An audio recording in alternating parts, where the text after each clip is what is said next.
Hello everyone. So today we are going to see a very beautiful poem, Good Morrow, which was written by John Donne. So before getting into the poem, I would like to give a very short note about John Donne.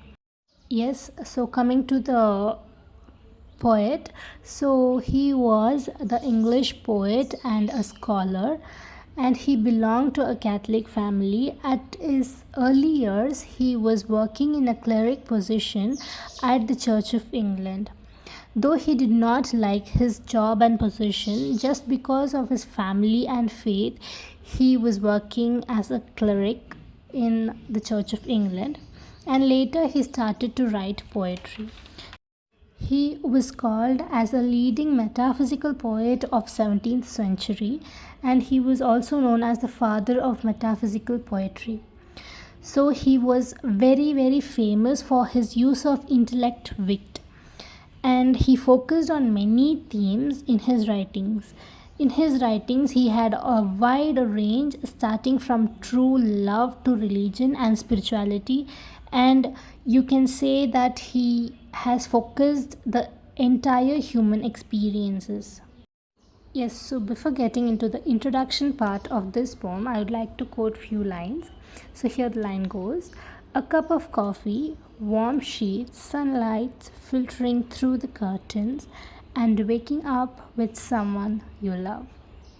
So, isn't it one of the most joyful things in the world? And when the world appears so distant from you, and the only thing that matters is the person in front of you. But what if waking up wasn't just about opening her eyes, but it is all about discovering a love so powerful that it transforms your entire existence, and something that tells you that everything you knew about love before the moment you saw her was just a child's play.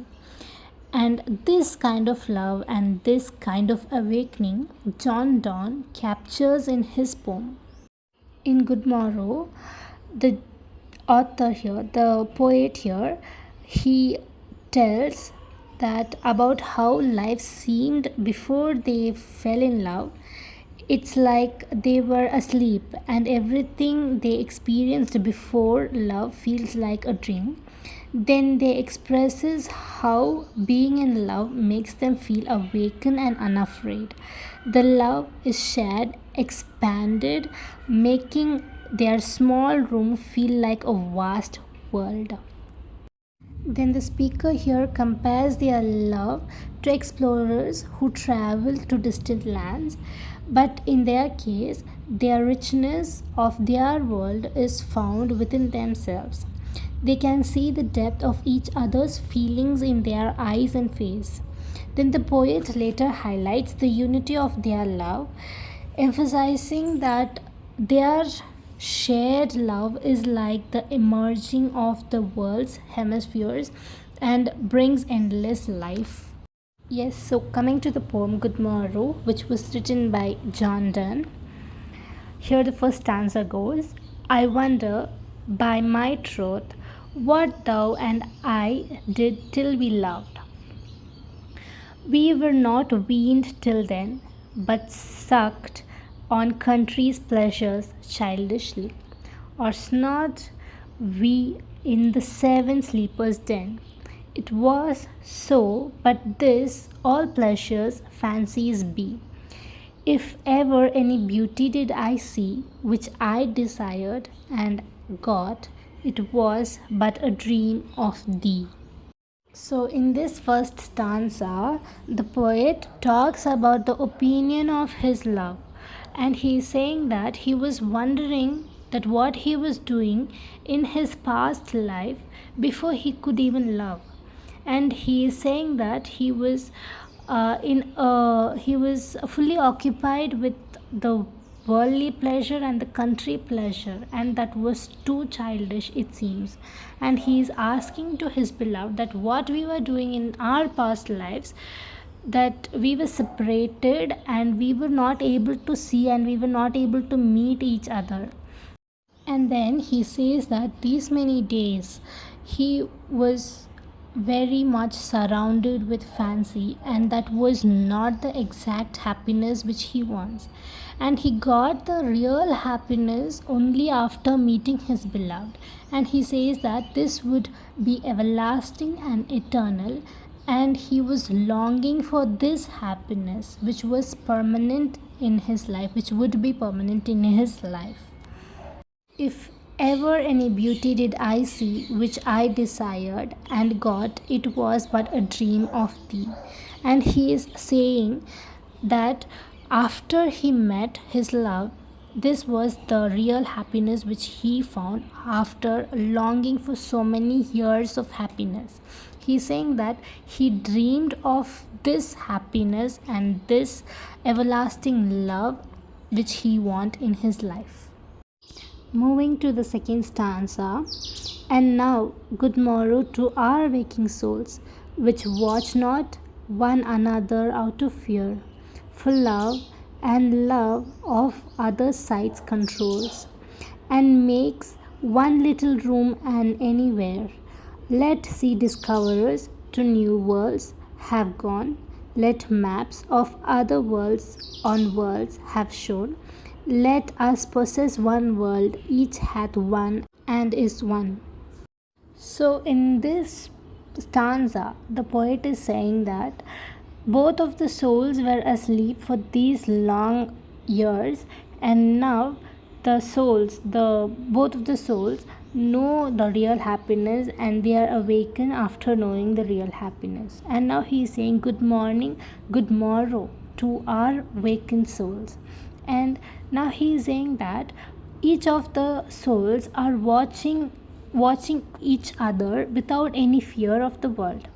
And he is saying that the sight is out of control, and they have no other controls which could control the happiness of their life. Then the speaker here tells about the shared love among each other. The shared love is expanded, and even the small room feels like a vast world for them. Then the speaker here compares their love to the explorers who travel to the distant land. And the explorers who travel to the different lands find love in discovering something new. But in the speaker's case, the richness of love is found within themselves. Coming to the third stanza, my face in thine eye, thine in mine appears, and true plain hearts do in the faces rest, where we find two better hemispheres, without sharp north, without declining west. Whatever dies was not mixed equally. If our two loves be one, or thou and I love so alike, that none do slacken, none can die. So, in this last stanza, the poet is saying that each of them are looking into each other's eyes, that each of their faces are appearing in each of their eyes. So, my face in thine eye, thine in mine appears. So, this line tells that. And then the poet is saying that before they could ever meet each other, they were like two different separated worlds. So North Pole is entirely separated from the West. So they were like two different worlds, and after they meet, they could create one world with lots and lots of love. Then the poet is saying that whatever dies was not mixed equally. If our love be one, or thou and I love so alike, that none do slacken, none can die. So here the poet is saying that whatever is not having the mixed quality of equal quantity, it is dying.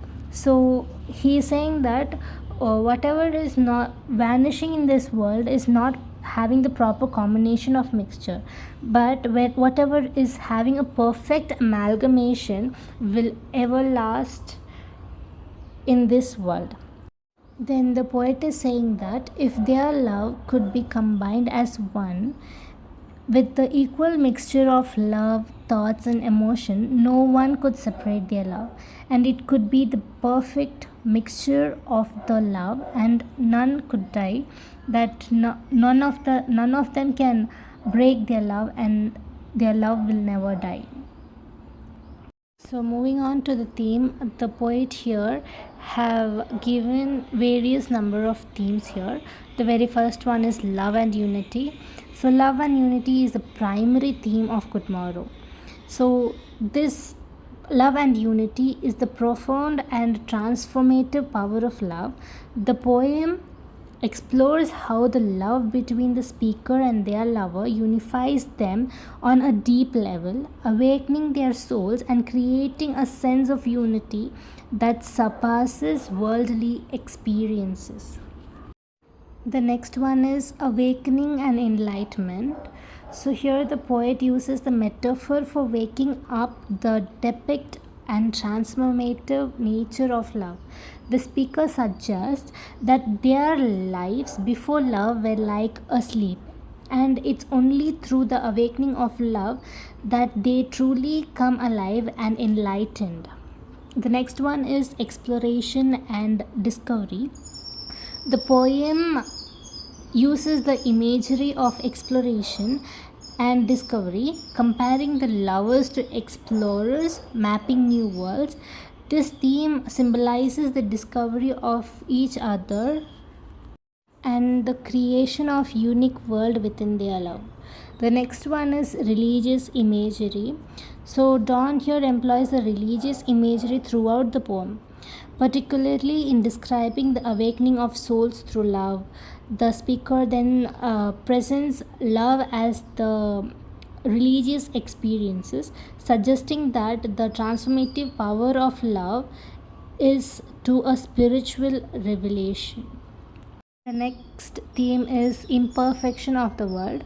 So the poet here contrasts the perfect unity of the lovers with the imperfect world. The mention of the northern and western hemisphere being sharp and declining reflects the imperfect nature of external world, in contrast to the idealized and eternal love shared by the speaker and their lover. The last theme of the poem is immortality and timelessness. The poem explores the idea of true love transcended the limitations of time and mortality. The conclusion of the poem suggests that the strength of the lovers' connection ensures that their love is endured, provided in a form of immortality. I hope you would have understood the poem. Thank you so much for watching.